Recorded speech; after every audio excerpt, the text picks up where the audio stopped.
Okay, it's recording. Are you popping? You guys want to pop in? The audience. Alright. So, presentation. Okay. So, to begin, okay, peers, I have a question for you guys. How many of you guys know what the word naturalization is? No? None? One? Two? Mm. Now, let me ask you this question. How many of you guys believe that anyone living in the United States should have the right to become a permanent U.S. citizen and have basic rights to vote, to lead in Congress, to have a voice? So, to tell you guys a real definition of naturalization, I'll tell you guys this definition by Webster Dictionary. The definition is a legal term that describes someone's ability as a resident, immigrant, or refugee to apply for sponsorship of citizenship status in the United States of America.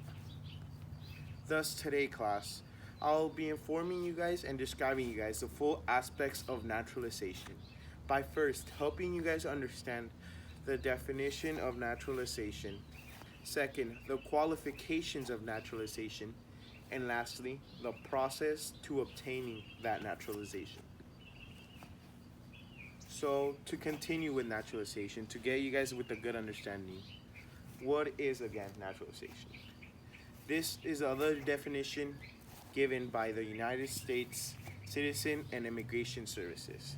Naturalization is a process and legal term that describes someone's ability as a United States residency, refugee, or foreign resident to apply for a United States citizenship status in our national based on the Immigration Nationality Act with Congress.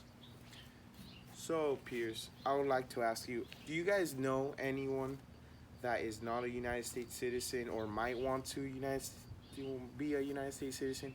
I would recommend you guys pay really close attention. So, there's very different types of naturalization. There is citizen naturalization, residency naturalization, and refugee naturalization. So, to begin with the first one, citizen naturalization is for any United States permanent resident that would like to apply to become a United States citizen. Residency naturalization is the naturalization for a person that is in immigrant status or a refugee that would like to become a United States permanent resident. And lastly, we have refugee naturalization.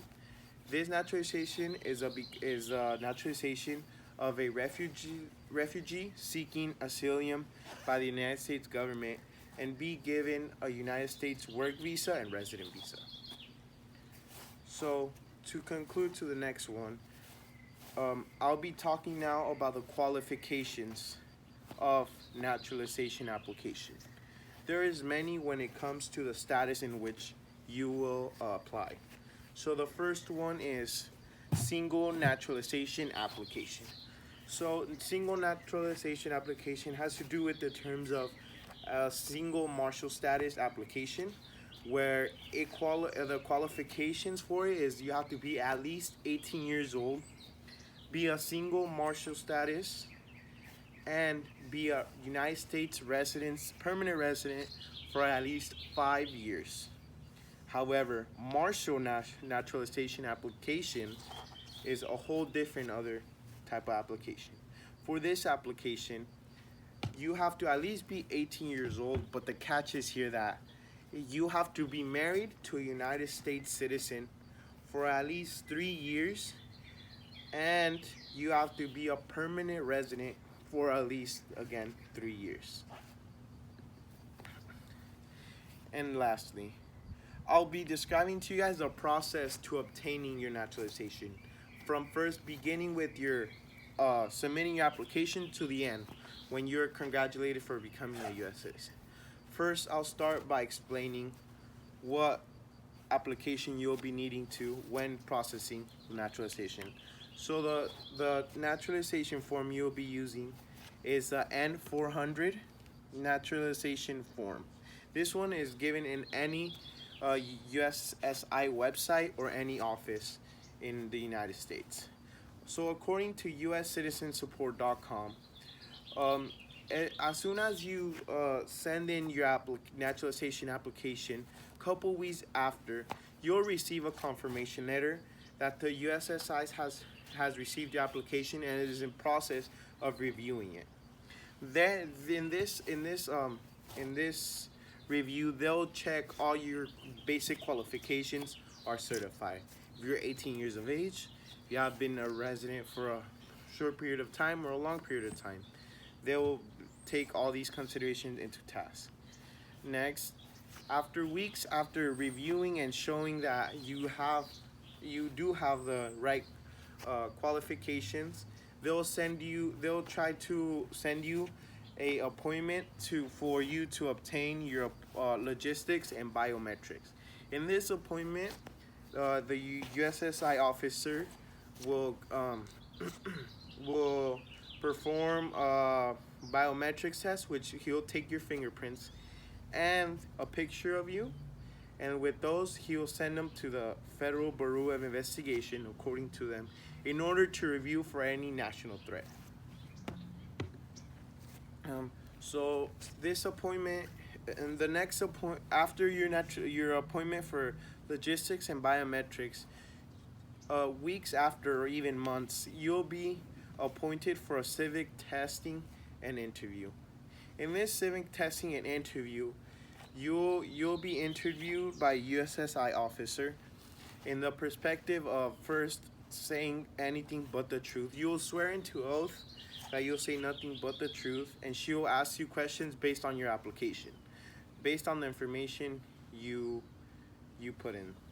So for the appointed citizen testing, you'll be asked 10 of the list of 100 civic questions. These questions apply to states, national Congress, presidency, and even our Bill of Rights. So for you class, this is a pop quiz, little question.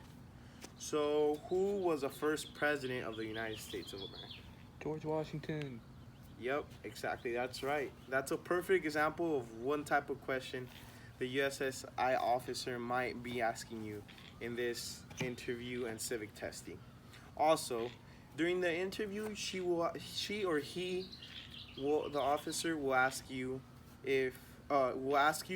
to read a sentence in the English language to see if you're very proficient in the language. And as well, he will ask you to write a sentence based on his statement. So during the interview as well, you'll be if passed, you'll be congratulated at the exact time. They'll tell you the amount of questions you got correct, the information, and they'll ask you about if you would like to change your name, social security number, stuff like that, according to the uscitizentest.org. So lastly, class, in conclusion, today, class, I showed you the definition of naturalization, the qualifications of naturalization, and lastly, the process of obtaining naturalization. To educate you guys about the about the naturalization and its importance to our representative government that is today.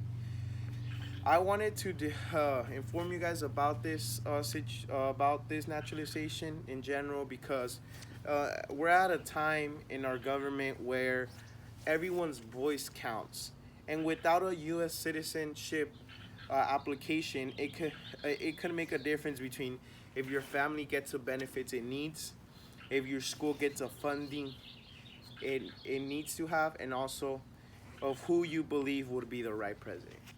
Me, myself, a couple months ago, I applied for this naturalization, and just a couple weeks ago, I became a United States citizen and voted for my first time. This is a very big step for me, as well as I wish it was a very big step for others. And I wish you guys take into consideration to sharing with your families this information, because with naturalization, most of us people here living in America and trying to pursue the American dream, we wouldn't be here today. Thank you. Perfect.